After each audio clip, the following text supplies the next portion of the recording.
Welcome to the Behavioral View.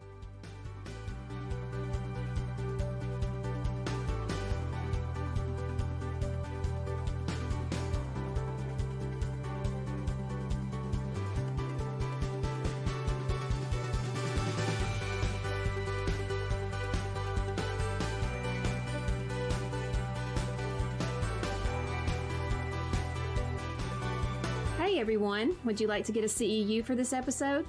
Listen closely for the announcement of 3 secret words delivered throughout the episode. Take note of those words and we'll tell you where to go to get your CEU when the show is over. Hi everyone, welcome to the Behavioral View. I am Dr. Carrie Millico. I am the Director of Clinical Programming at CentralReach, and we are in for a treat today. Not only do we have a very special guest, a dear friend of mine, but we also have guest panelists with us today from CentralReach. Shannon and Nissa are out sick today, so we just have like a fun new kind of refreshing episode of the Behavioral View today. So welcome guest panelists, Cass Bro and Kristen Smith. You want to introduce yourselves, Cass? Sure. Hi, I'm Cass Bro. I am just honored to be here and to hear Robin. Like, what a treat. I would never wish any of my coworkers sick, especially ones that I love. But I am happy to be able to have this experience. I'm the manager of educational content development here at CentralReach. But I feel like my interests are varied. So I love anything talking about equity in testing, especially in our field. And I love talking about assent and neurodiversity-informed ABA. And I feel like I've been the professor of BCS graduate level sequence courses since it's been 10 years now. And I feel like that also kind of flows into the general things that I love. So I feel like that's all I got for professional things. For personal things, I love pugs. Those are my favorite dogs. Thanks, Cass. And Kristen, welcome. Hi, I'm Kristen Smith, and I am a senior instructional designer at CentralReach. I work with Carrie in clinical programming, and I, similar to Cass, am so excited to be here. Again, I do not wish anyone sick, but I could not be more thrilled to be sitting in this company right now. Similar to Cass, also, I have areas of interest in assent and trauma-informed care and neurodiversity, and just thinking about the power of our field and the way we can change existing systems in the world that need changing. And I have a Frenchie, so I love Frenchies, which are also smush-faced dogs. Fun fact. Beautiful. Well, let us welcome our very special guest, Robin Williams. Robin was a part of the people that I shouted at the end of 2022. And lucky enough, Robin said, all right, I'll come on. So Robin, thank you so much for joining us. Robin is the founder and lead consultant of Simplify Behavior of Orlando, Florida, and is entrepreneur at heart, seems, and so the main focus is currently, even though she's done worked with multiple populations in multiple settings, including correctional facilities, but is looking at providing equitable learning environments for children in school districts and classrooms. But Robin, welcome, and please add to that introduction, if you will. Thank you. I'm really honored to be with you all as well. That's just a little bit about me. You know, like you said, I've worked in many different environments. I feel like I was thinking about this the other day, and I feel like all of my paths, all of my experiences are like all these winding roads that are now coming together, like this highway. And I'm on my way to this ultimate destination of actualizing some of the things that I want to see in the world. I'm super passionate about, like you said, creating equitable learning spaces, but thinking about how we look at individuals as the whole person with regards particularly to their identity, when we think about treatment spaces. So throughout my life, I've been both an educator and a behavior analyst professionally.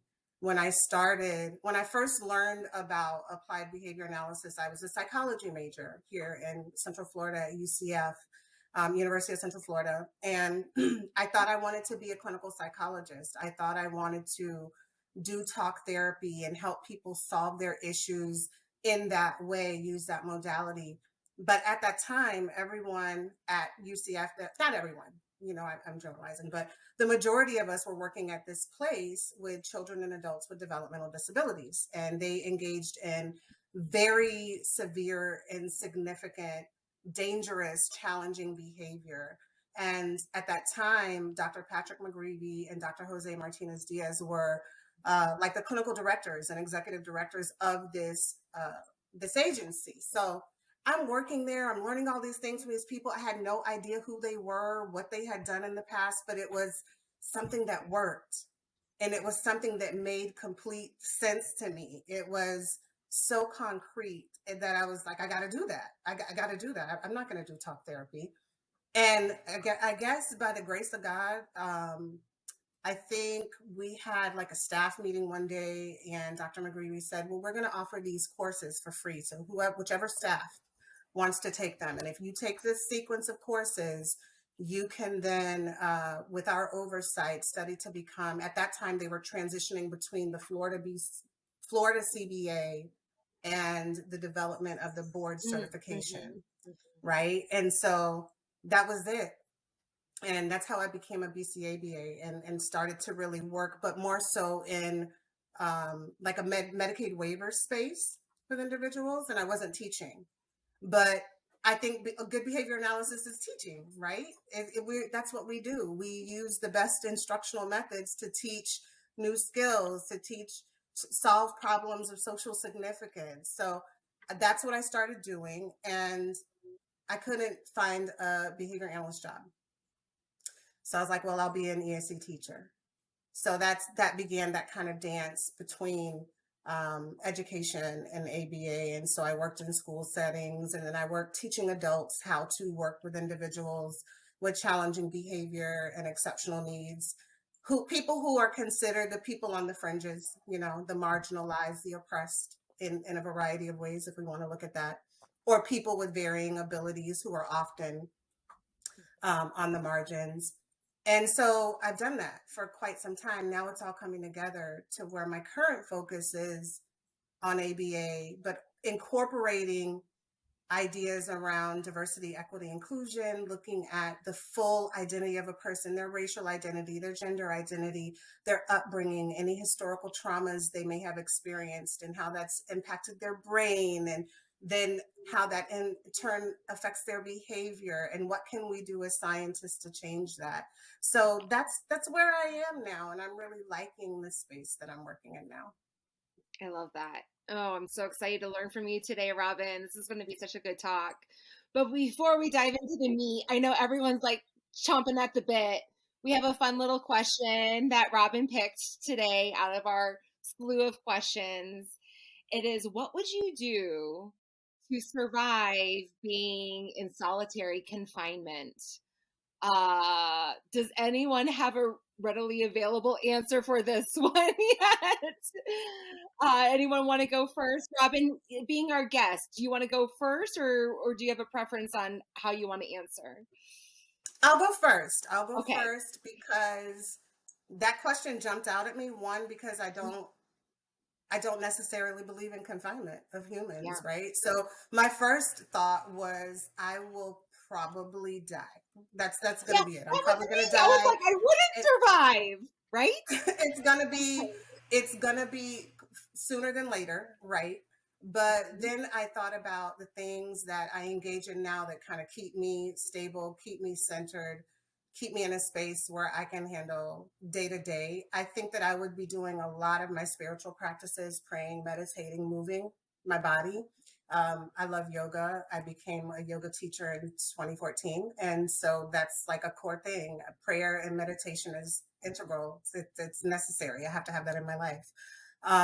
But then I thought, on the flip side, I thought I would probably develop multiple people to talk to, and I would be all of those people, of course.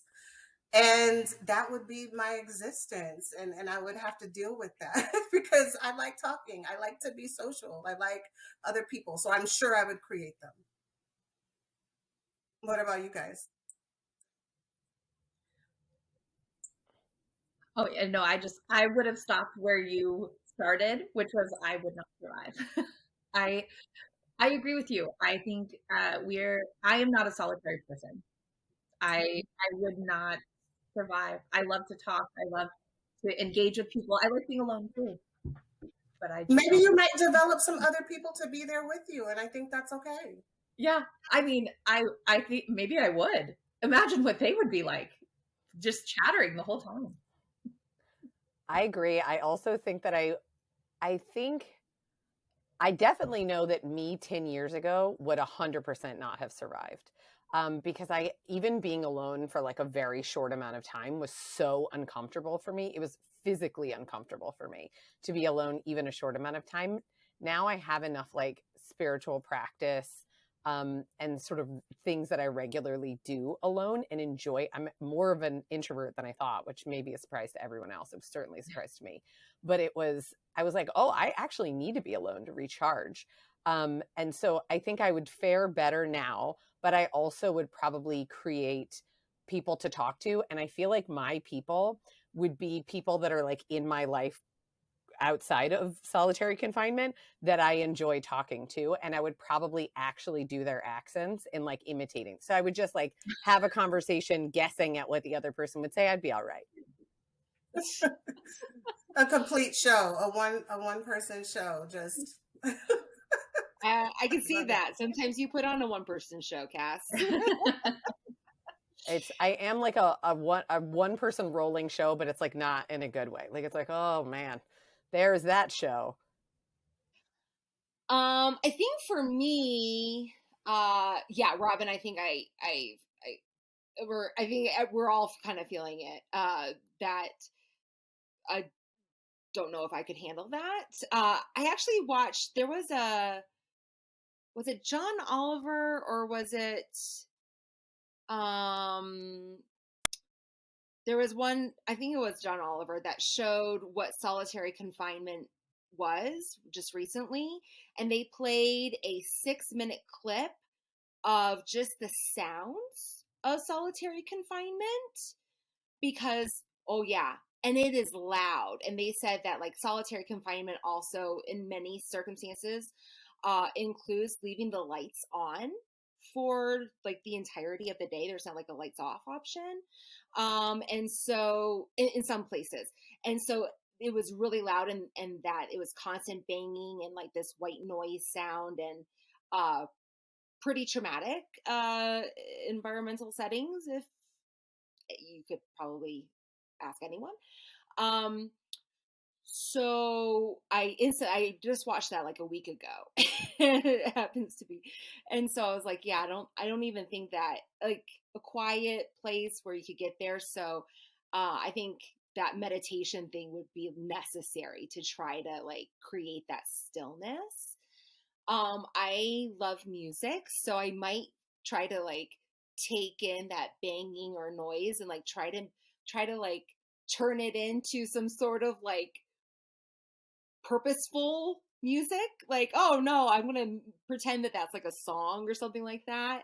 I might take like any food and like puncture my finger for blood and like try to do artwork on the wall or something like that. Like, I don't you know. are I would really try going to, there. I'm loving hearing what you would do. That's very right? interesting.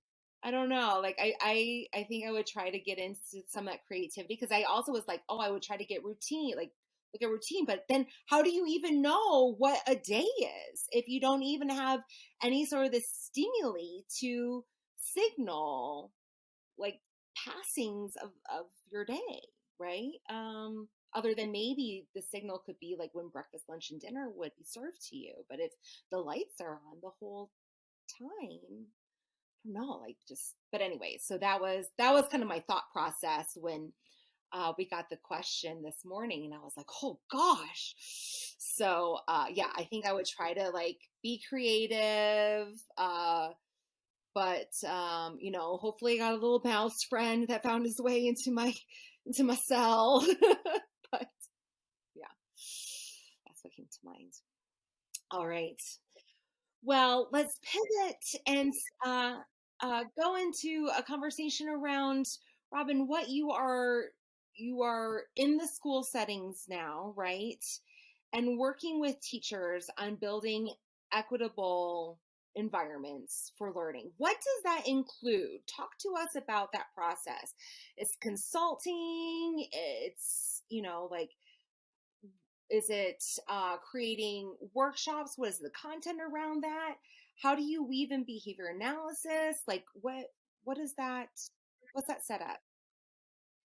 So right now I operate in two roles. My 9 to 5 is I am administrator within the Central Florida School District where I work as a behavior analyst. And in that role, I function primarily supporting students who are exhibiting tier 3 behaviors, who need the highest level of support and intervention, and making sure that they're receiving that within their free and appropriate public education. So my role is very much that of somewhat of a consultant, but making sure that everyone is in compliance with what this student should have.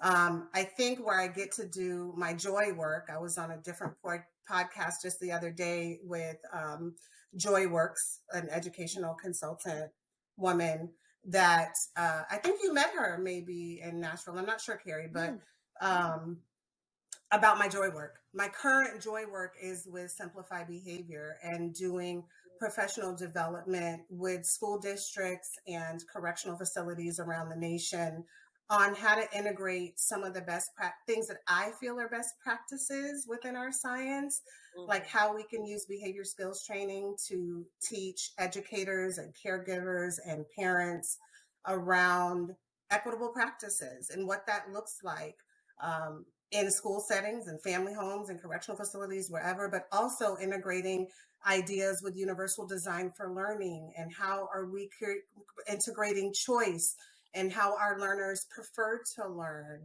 and how are we accommodating for that in the many roles. And I say we, behavior analysts, speaking to us all. How are we accommodating for that in the ways that we supervise individuals? How are we presenting information to individuals that are tasked with creating behavior intervention plans and behavior supports? And then finally, the trauma piece as well, right? How are we making sure that all of the people who serve those most marginalized students have a good understanding in the fact that historical trauma exists? And because of that historical trauma, Black children, which is what Black and brown children, marginalized children is what I'm most passionate about, but all marginalized people, because that historical trauma exists, we know that there is a long learned history of certain behaviors between the people who provide the care and the people who are receiving the care. So in the PD we try to weave those ideas together for individuals. I think that my focus is always on inviting people into spaces that will facilitate a mindset shift. And in that mindset shift, excuse me, that hopefully will evoke some sort of behavior change for them in the way that they practice, in the way that they supervise, in the way that they treat. So that's what I'm happy about right now. That's the joy work that I'm doing. I love that. What things do you said that you invite, which I love that language, right? This is not something that you're sitting at yelling and attacking. It's like you're inviting to a space to create an opportunity for a mind shift. What talk us through about how you create that opportunity for a mind shift. Recently, I was facilitating a professional development with my colleague, Jennifer Borelli. She consults with me with Simplify Behavior, and we've also worked together providing professional development for the state of Florida Board of Education in the past. we were supporting a team of educators who were working within the Tehachapi State Prison System in California. And our work was all around incorporating trauma-informed practices into the way that educators instruct, but also in the way they respond to some of the challenging behaviors that they were seeing from the adults that they work with. And in that, all of the educators came in, and I'm sure you all have experienced it. I think when behavior analysts come in and sometimes exceptional educators, because we are dealing with some of the most challenging people, the mindset is already get them out of here. I don't care how they're coming, how they're showing up, what's going on. I don't want to deal with it. And so there was a gentleman within the training, as we were discussing ways that we can pair with individuals and build stronger rapport, which is behavior analytic, but it's also trauma informed. How do we create safety and safe spaces, right? As we're discussing that, he immediately came out of the gate with, how am I supposed to respect them if they don't respect me? You know, and it was like, wait a minute, I had to take a step back and think about where his mindset was and how could I open it up for him. And one of the ways that I did that in that moment was share with him what I truly believe.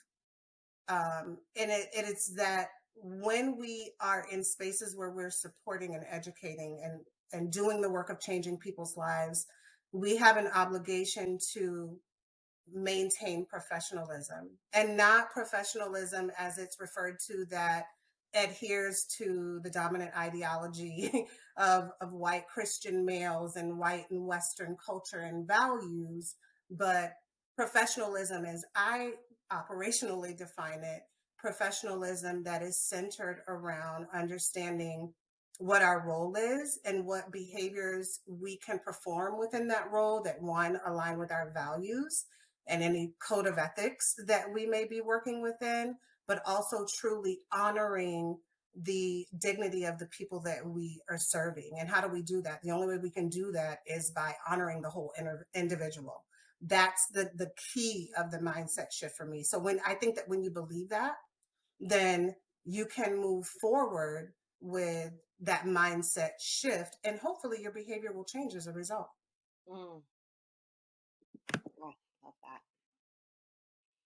How do you get to a place in communicating with people who have such a fixed mindset around the shoulds and the, I'm in this role and I'm up here, and the traditional way of thinking? And I think some of it also comes with generational and some is regional as well. But to get to a place where it does come to like respect the human.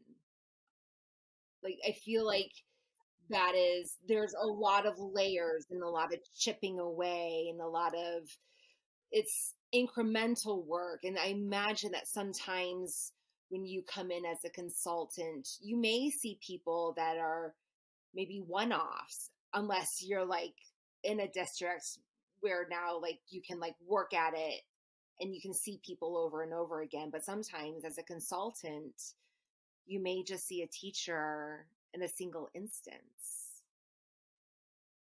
Right.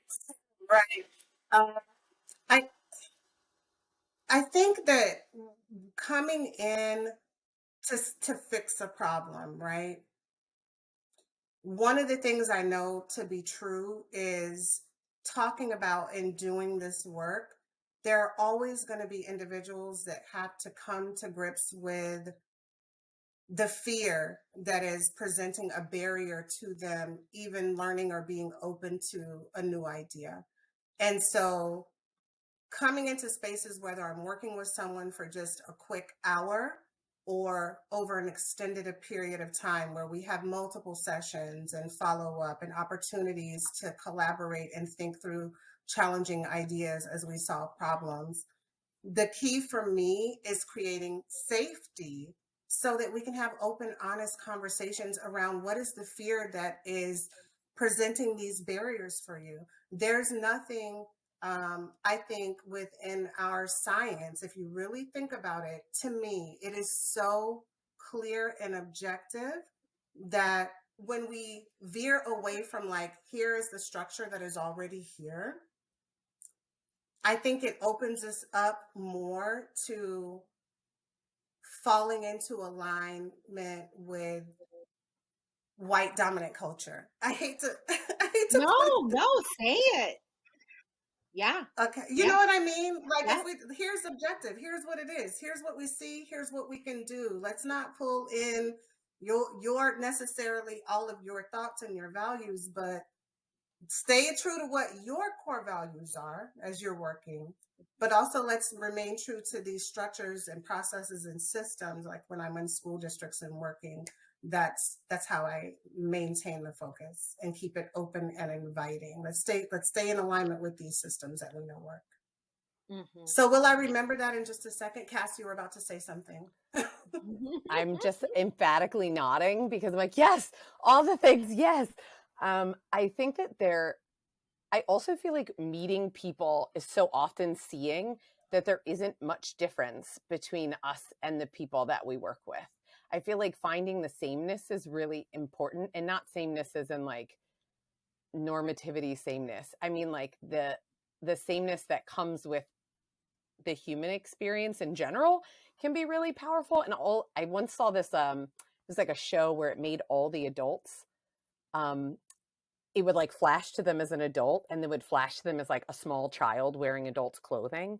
And like, we're all small children at points, especially when we're in fear, wearing adults clothing, which is a tough place to like meet someone in, because I feel like then we are really held back from so much of the mind shift that I'm like, I want to be in that training. Robin, I'm going to wherever you're going to. I will get employed there so that I can go to your training, because that to me sounds like a very deep, just the invitation to do that work, to take apart some of those power structures and essentially say, how do we meet someone? And I think doing that with respect to the fact that a lot of times we share a lot of similarities, and a lot of those same feelings is more freeing for everybody. And it makes everybody get to have more fun. But then also like respecting that anybody who's working sort of in the front line of a helping profession, like we come with a lot of trauma, because like we have experienced really tough times in that work. And I feel like that is also a gift, is being like, I see you. I know that there is trauma in this. I know that it is tough. Like this is just like an invitation to do more, have more freedom. They have more freedom. You get more freedom. Everybody gets to have a little bit more fun. I feel like then makes it a little easier for people to maybe trust the process a little. Well, do you know what I heard in what you said too, Robin, that I've never mentally made this distinction myself? In all the work that Cass and I do with talking about assent, I feel like naturally as clinicians, we're always like, but let me give this pushback of the scenario. And the way you just talked made me think there's actually two different things in creating that safe space, right? We move from the what is, which is where people like hold on so tight to stay there. And we move to this different place that's what has to be, like what is that structure that has to be, and then what can be. We don't have to hold on to what is, it's what can be, what potential is there to change and shift some of these things that don't have to be in place and shouldn't be in place. And I think just like the idea of moving to that space where people can be safe and feel like they can ask questions and think about what could be and what they should push back on and what they can push back on is a very lovely thing. Yeah, I also think in that, Kristen, and looking at what is and what we're holding on to, what's so important to do in that part of the process is to do the deep inner part. You mentioned this work being ongoing, right? It's not that we read a few books, we do a few CE events or whatever, and like, okay, I'm ready to move forward. That's why I love connecting with people and being able to have conversations. The conference that I'll be doing later with trauma and ABA came about because of a connection. It came about because I went to WEBA and I saw Dr. Gabrielle Morgan, she's at Bay Path University, speak on the alignment between applied behavior analysis and trauma, particularly within preschool students. And in one of my many roles, I was a pre-K varying exceptionalities, which is like exceptional education teacher for many years. And then I taught teachers for many years how to teach these students. So I was drawn to that. But I met her and I sat in her presentation and I was just so blown away with, there are people out here doing this work. It's not just about what I was classically trained in, to work with students on the autism spectrum or work with adults in a residential setting with developmental disabilities. There are many applications, and that's what I want to do. That's what I hope for our field. But connection is what I was talking about with Gabby, and really having the conversations, finding your person who is already doing some of this work so that we can continue to disseminate. So after she gave her talk, I found her, I tracked her down, and I was like, I know this might seem really weird, but I want to talk to you. And in my mind, I had been thinking about becoming someone who disseminates through further research or studying and getting my doctorate. But I thought, I can just start talking to people. I can start connecting with people. I can start sharing what I'm interested in and finding good mentors and good people who can supervise me. I've been doing this for 20 something years, but people can pour into me as well. So we connected, and we started to really analyze, talk about the overlap between trauma-informed principles and the training that is currently provided in the state of Florida. And for direct care staff working in residential homes, group homes with severe behavior, which I did that work for quite some time, but also the staff that I was training within the juvenile justice facility at that time. So we started talking about the overlaps of that, and we were hoping to do some research by providing direct care training to the staff in the juvenile justice setting, adding a booster to what I was already doing. So what I was already doing was kind of like an enhanced version of the tools for positive behavior change, which was kind of standard in foster care and juvenile justice group homes here. I was doing that in the jail setting, but what we developed was additional booster training that incorporated trauma-informed principles, safety, choice, voice, empowerment, all those things, and showed the overlay of those things. We had hoped to, at least. And what we wanted to see is whether or not there was a change or a decrease in the amount of coercive interactions with staff and kids. We wanted to see if there was an increase in positive interactions and non-contingent attention, and then also a decrease in restraint and seclusion, and kids being put in seclusionary spaces as a result of this training of the staff. Unfortunately, we weren't able to do it, so I'm not able to share outcomes right now. But that connection with her led down a path of finding other professionals who are about the same thing. And I want our field to continue to do that. I want us to open up to people who are already doing work and be safe and comfortable in sharing, hey, I'm interested in that. So what work can we do together to further advance our field? That's so important, that networking piece.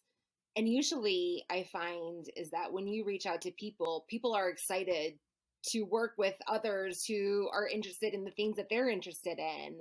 And they're like, ooh, yeah, I may not have time, but maybe I'll figure out a way to do it. You know, I mean, Yes. we have a similar email chain going between you and I, Robin, that someone has a similar tone. That's good. Before we continue, I've been a bad host with our secret words. So we may have a few in rapid succession here. The first one is parrot, Parrot, parrot. Now we have we've been talking about working with on interdisciplinary teams, and that we are constant students, learners, right? I think that what you mentioned, Robin, you said that it's not like we took a webinar, we had a CEU, we read a book, and we can like check that box and move forward. Because I think one thing also that was mentioned is that like there is historical trauma, and that is not something to be taken lightly. And as such, a CEU a book does not make one an expert, does not make one competent in working with that particular population in a sensitive manner. So do you want to dive into that, talk about that link between systemic racism and trauma, and like how our field can, like where we actually need to grow in creating some safe environments? Yeah, I have been thinking about this leading up to the conference, and right now that within the current political climate and because of my job, it's been something I think about a lot lately. I live in Florida, and Florida is a hotbed right now of a lot of legislation that is continuing to further systemic racism and oppression of a variety of marginalized people, not just racially, people that I support in many ways. And so it's always on my mind how educators and behavior analysts, I look at myself as both, can create those equitable and safe spaces with an understanding of who's coming into their room. In my role as a consultant and in my job, I am typically dealing with Black and brown kids. I'm typically dealing with kids who do not fit into the standard, the dominant culture's standard. And so I have to consider that as I'm treating them.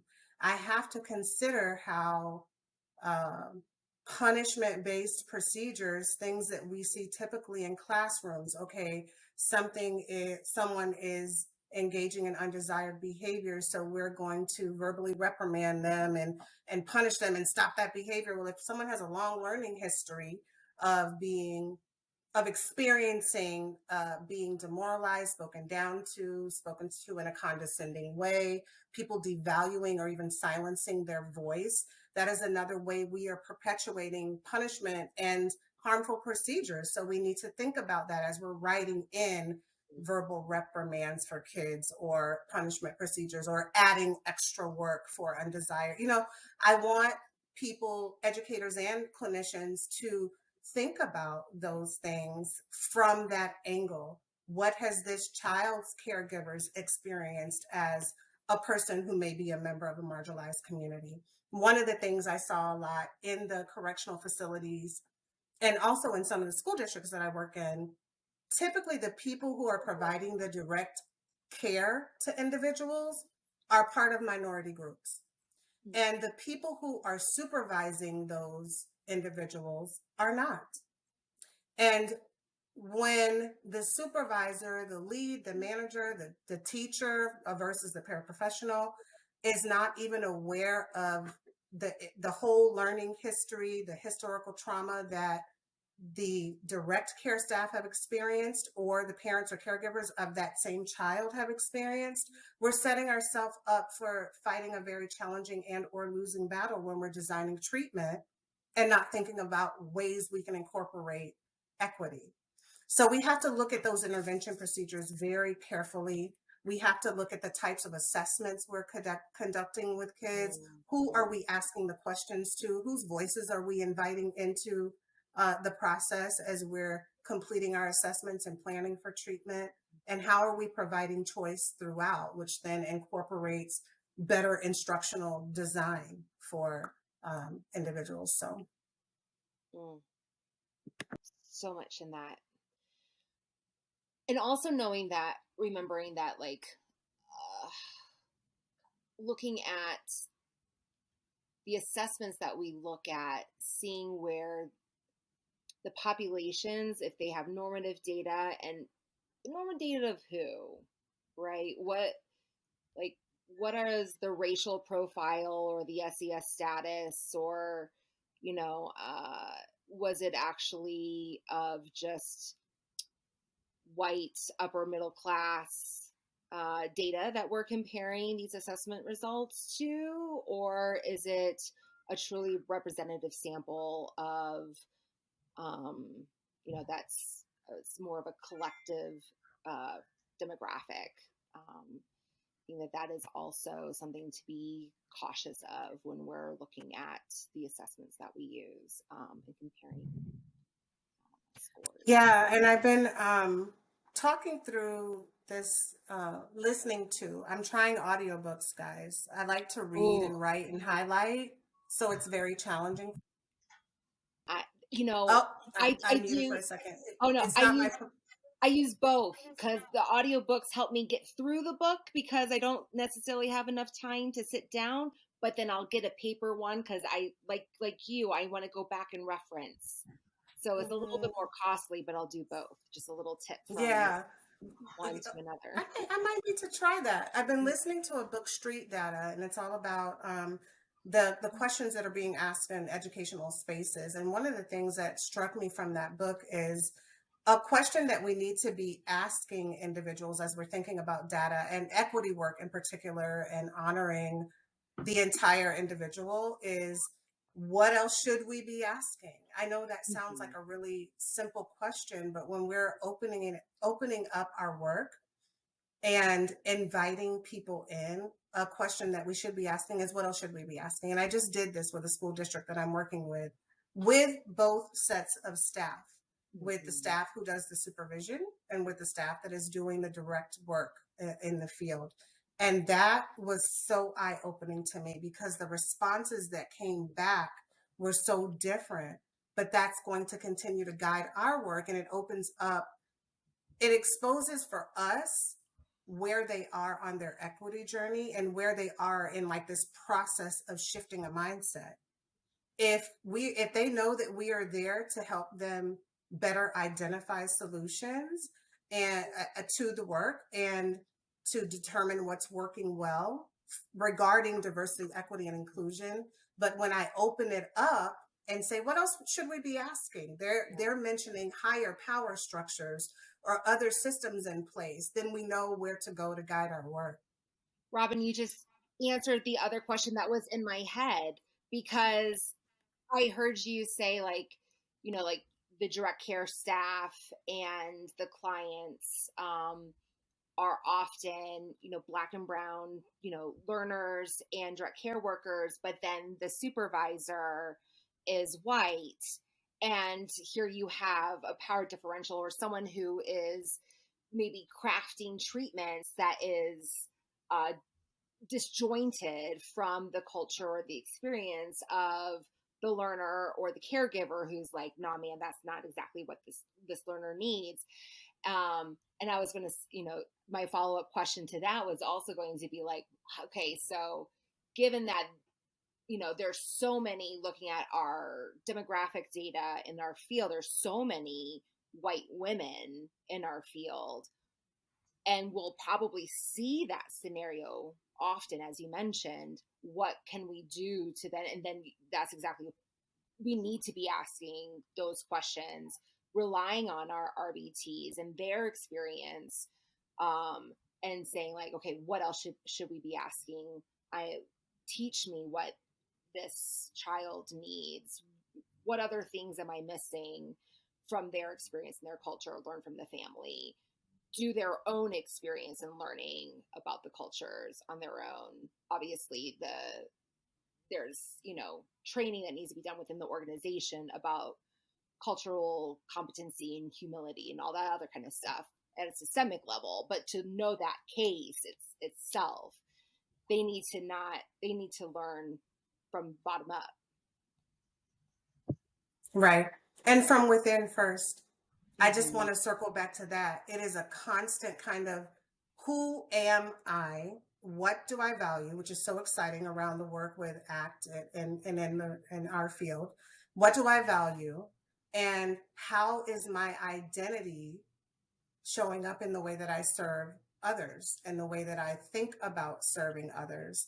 I think that's like the first step, particularly with so many privileged people who are in more privileged positions within our field. My friend Jen always calls her group, her people that she tries to impact the most, well-intentioned white women, because she is, or used to be, a well-intentioned white woman, but now she wants to go further than that. She wants to be that, but also continually assess how she shows up and who's going to listen to her voice that may not listen to mine. Yeah. When we're in spaces together. So yeah. I love that. I love the idea too of taking that one step further. Or I'm sure you've already gone down here, but thinking about like moving from the learner also to their families. So like, how is my interaction, especially like, I don't know about you guys, but how many school meetings have you been to where school or behavior analysts are just like talking at the family and saying, here's what we're doing. And the family just sits there and is not actually a collaborative partner. And that happens in clinical settings too.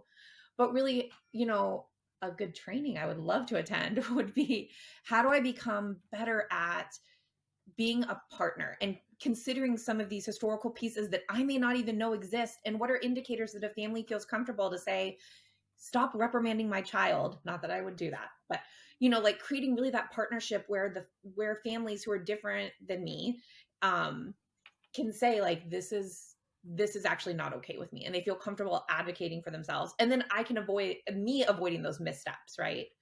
And being just more cognizant of that. And it feels like that goes beyond that like basic cultural competency things that we seek out, right? That's like an in-depth CEU series. I think that would be great. Series. I attended this talk by a parent who it was a parent panel, and she was like, in our culture we dote on the men, and I will like, don't be creating goals around cooking and laundry. I will always do that for my son, like whether he had autism or not. Like that is how it is in my culture. So don't you come at me saying like, wow, this is an independent learning skill and like da da da da. She's like, I will always be folding his clothes. I will always be cooking him dinner. So like, stop trying to like force that upon me and saying that like this is what he needs. And it was just like, it was early on in my career, and I was just like, right, yes, got it, check. Eye-opening. Yeah. And I think we have so many examples of working, you know, within our field, working with families like that, where we can look at maybe that aspect of culture, but I don't know how often we look at the way that people speak, even their intonation, the cadence of their speech and things, and how we perceive that. I really want clinicians and practitioners to think on a much deeper level too, with little nuanced things like that as well, and how we interact with people and support each other. Or even, you know, just how when you show up to people's homes, if you're working in homes, how you show up, or supervisor to supervisee relationship, what are the ways that you're providing for choice and voice in the way that you're teaching and supporting this individual who's going to be providing ABA services to someone. So yeah, there's so many aspects of culture and identity that there's no way it could be a one and done. There's no way it could be effective if we're doing, you know, sit and get kind of professional learning opportunities. It has to be something that we find other individuals who we can learn from and build with, but also places where we can further the research and go deeper in our own studies around these issues. I also think too, I was like trying to frantically Google it because I knew I was not going to know. I already mentioned in pre-recording that I am a goldfish, and once it has left my immediate view, it is gone forever. And there was a text at some point where I'm going to forget who it was, but he did a mixed method study on cross-racial friendships and the effects that had on essentially racism that he was assessing at that time. But it was really powerful to see that he essentially found that the more cross-racial friendships that you have, that greatly decreases the overt behaviors that you do. And I found it really compelling because I think of, I know that as a trans person, I get that like I have a trans friend and I'm like, hold your face, don't roll your eyes. when someone says that, because I'm like, I can guarantee you, if you're the person who says, I have a trans friend, that there is not someone in your life that thinks that you are a safe enough place to have a conversation with what it actually feels like and the vulnerability that actually is. And as a white person, I know that like, it will not help me or anyone else that I interact with to have one friend of each box that I could check, that I think is a decent enough, that thinks decently enough of me, and that I'm a safe enough place to have that conversation. But it is my job to constantly be intaking, which means I have to be humble enough and powerful enough at Google, where I'm not making my friend do the work for me, to show up for that friendship in a way where it does feel safe enough to talk about some of those things, so that I can carry that into my humanness and into my work. And I can't, there's like a humility that has to be there, and there's a vulnerability that has to be there in a place for me to be able to see that. And I think that as a white person, I see that from the effect of trying to be the ally that I want to be. And as a trans person, I see that from, and a queer person, I see that from the vantage point of other people not meeting that and me being like, yeah, you're not a safe place for me to talk about that. Which is funny, because two of my safe places that I know well are actually on this call. And I once have told them both, like, you are actual allies, because I can be really vulnerable and really honest with you about what it feels like in a space, and know that that's a safe place to do that. And I don't know that I operate in that way, in the way that I would want to, with a lot of my friends who are also people of color. And I feel like it's important for me to do the best that I can, but it's like the cycle keeps itself out. Like, if I'm not showing up that way, I'm not a safe place, which means people aren't going to share, which means I don't have the information, and it keeps going that way. So it's like we have to break that cycle, but it shouldn't fall at the feet of people of color or people who are marginalized in that way. It should fall like that's my job as an ally, and it's other people's jobs in allyship to show up for that. Like, you don't get to call yourself that; somebody else gets to call you that. Absolutely. I love that you shared that. I I did not learn the term ally until it became popular a few years ago. But it was another friend of mine that shared that same thing. And when she came to that realization that I don't get to say I'm that. I get to move and show that I'm that through my actions. And then if someone bestows that honor upon me, then great. That's awesome. Um, I think that part of being an effective ally also is knowing when um, knowing when others are feeling, knowing the right time when people who may identify as you are ready to take that next step, but instead of like calling them out in a big way, like slowly inviting them in with you to show them that hey, I'm already over here, but come on in with me. You can take that next step with me. And that's how we kind of grow the group. And when I'm doing PD with people, I want people to think about their work like that as well. Be courageous enough to do it, but know that when you're courageous enough to like walk in your truth of what's going to bring you joy and what you feel is right and um, what is moving in integrity, there will be other people that will follow you. Yeah.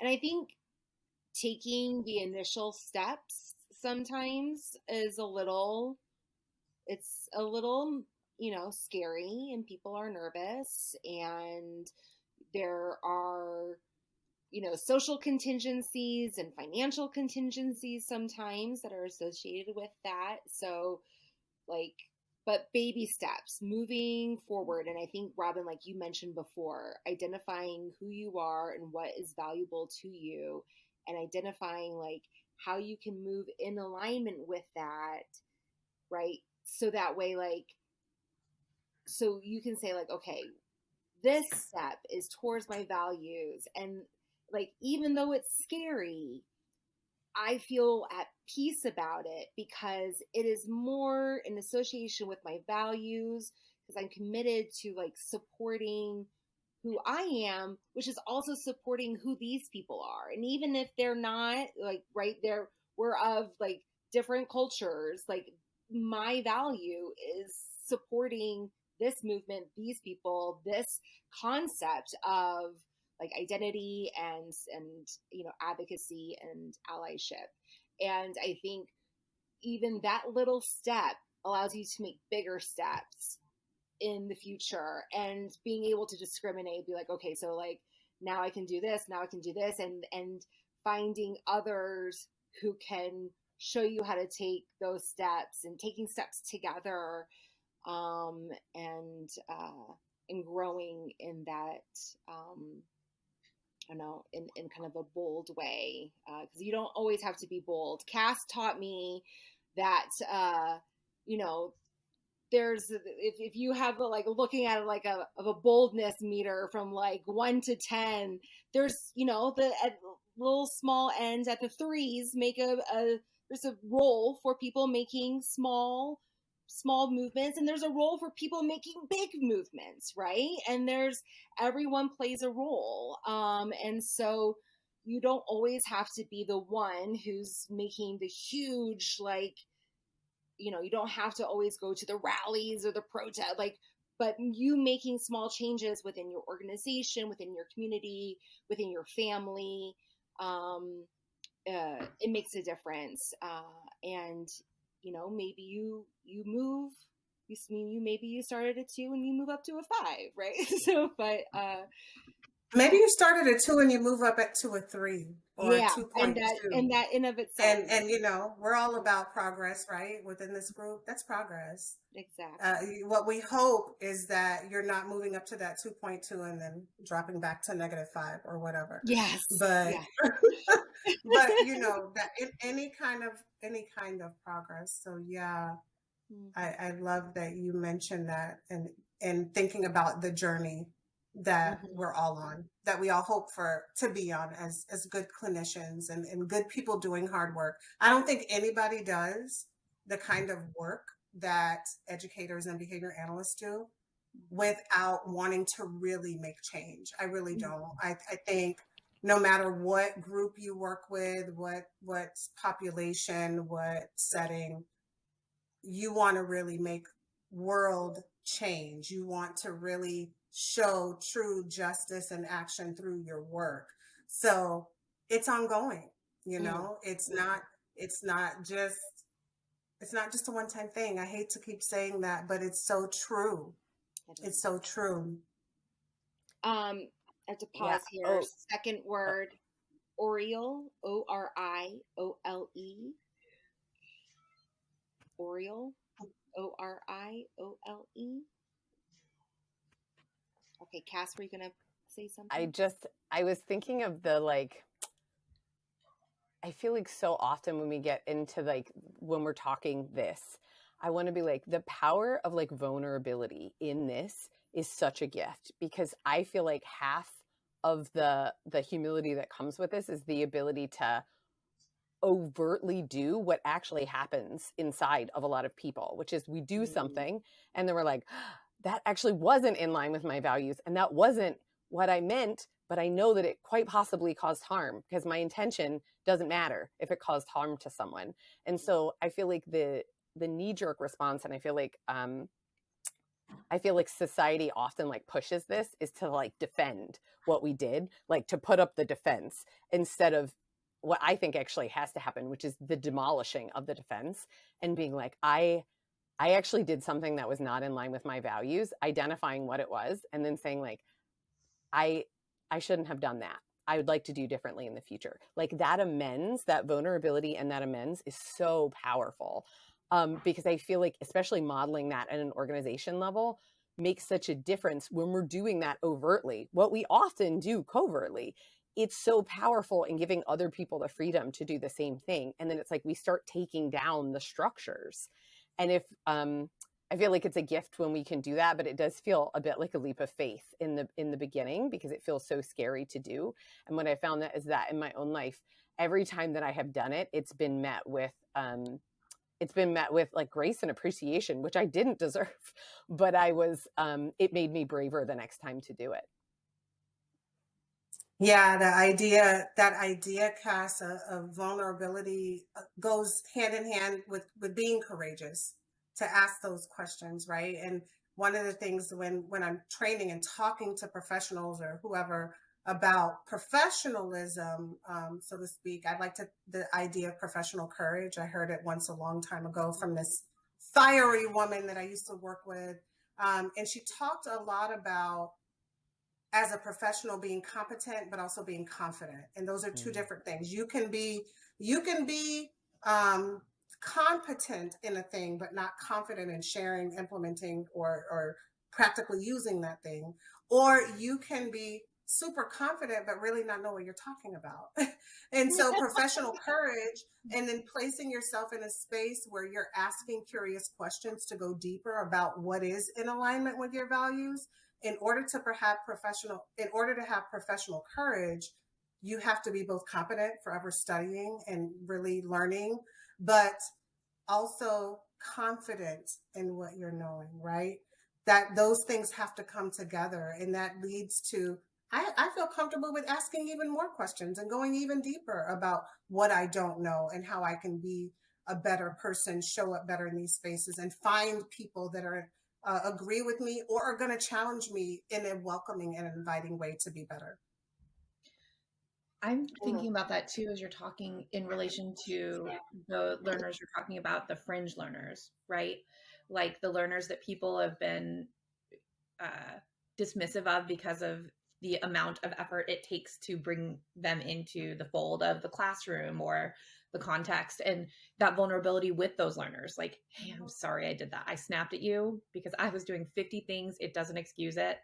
But I apologize for that. And like thinking of it with these humans that we're interacting with and teaching, in addition to colleagues or families or in professional contexts, because I think that acknowledging, like as a parent, I do that when I snap at my children, which sometimes happens because I'm human. But like my daughter agreeing with me from the other room. Yeah. The peanut gallery. I know, raising a strong lady here. But just, being able to hold myself accountable in that way and be vulnerable with all different types of people, not just people that I consider colleagues or at my professional level, right? So. Absolutely. I was supporting a school here in Central Florida. They had reached out to do a series on diversity, equity, inclusion at a middle school. And so we had, particularly with their behavior management and multi-tiered systems of support, they wanted their staff to go through this process. And so we showed up to talk about identity and racism, really. And this is speaking to just that vulnerability and that courage, Kristen. And being able to acknowledge when you've done something wrong or harmful. And so as we're talking about it, there was this one gentleman that he was just so stuck on, forget about anything having to do with race. We were not there to discuss gender identity issues, but he needed that. He needed that because he had harmed students. But it took such a long time for him to reach that space where he could acknowledge that because of his own identity, what he had grown up learning, how he showed up as a white male and a teacher in this space with these students, he was doing what he thought was best. But we had to create a space for him where it was safe enough for him to be vulnerable enough and courageous enough to say, you know what, wow, I have harmed my students in not using gender affirming instructional practices, or referring to them by their name that they have told me they want to be referred to as. I'm still doing these things because it's how I've done it forever. But when we created that safe space for him to be vulnerable, he was able to acknowledge it. And we had to make that shift. Yeah, we wanted to talk about race, but that wasn't what he needed. So in the work, when we create the spaces, it opens it up for everybody to feel like they can learn, they can grow, they can assess where they are as a clinician or an educator in their behaviors. That just sounds amazing. Yeah. Mm-hmm. Robin, the work that you're doing is incredible. And we are so blessed to have learned from you today. As we are nearing our time, is there anything left that you're like, I wanted to make sure that we talked about this? I do not think so.